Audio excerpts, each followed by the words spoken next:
everyone, this is Jaclyn Miller. Welcome to my blog and to my first ever video tutorial. Today I wanted to show you how you can take any stamp and stitch the outline of your stamp.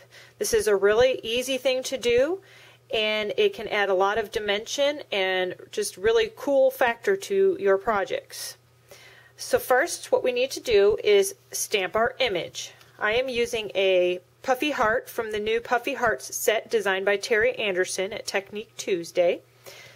And I'm just going to take this image and go ahead and stamp it right in the middle of my card. This is just going to give us an outline to go from so that we know where we're going to be stitching at.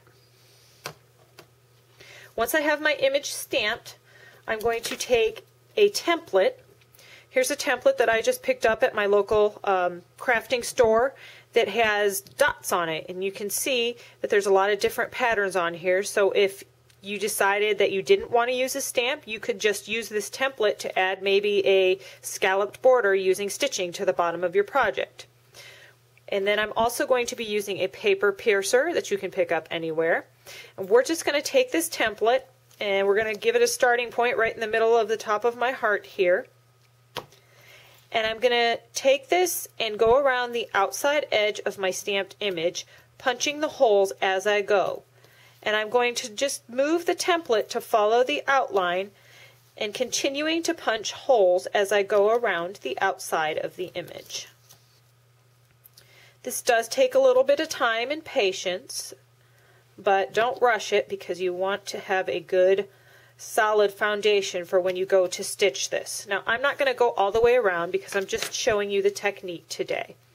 The next thing that you're going to need is a needle and some floss. I just use plain DMC floss, and I've already threaded my needle, but I like to use a needle point needle that has a little bit larger head because otherwise you're going to have some trouble getting your thread through the head of that needle.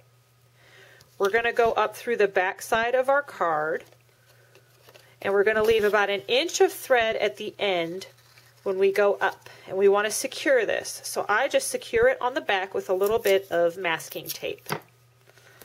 Stick that down.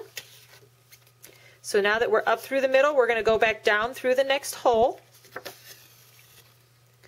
and then we're going to go up through the next hole on the back side, and then again down through the next hole.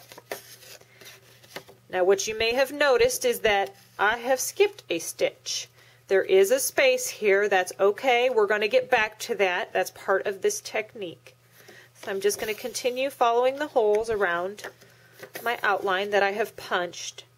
And by punching this, it just makes it so much easier to get through that paper. You don't have the struggle of poking it and pushing it through.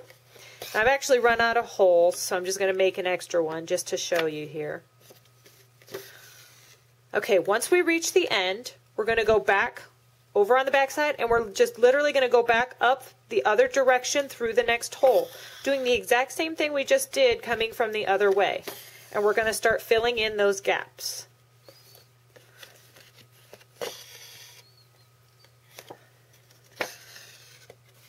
And you can see this is a pretty simple process.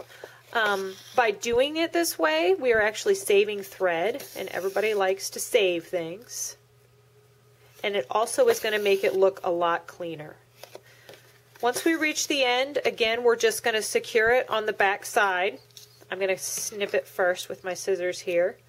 And I'm going to take a little bit of masking tape and secure that down again. And there you have it. That's all there is to it. And here's just an example of how you could possibly use this technique on a card. I stitched all the way around the outside edge of my arrow, and like I said, you can use any image to do this technique. Thanks for joining me today, and I hope that this has inspired you to add stitching to your cards.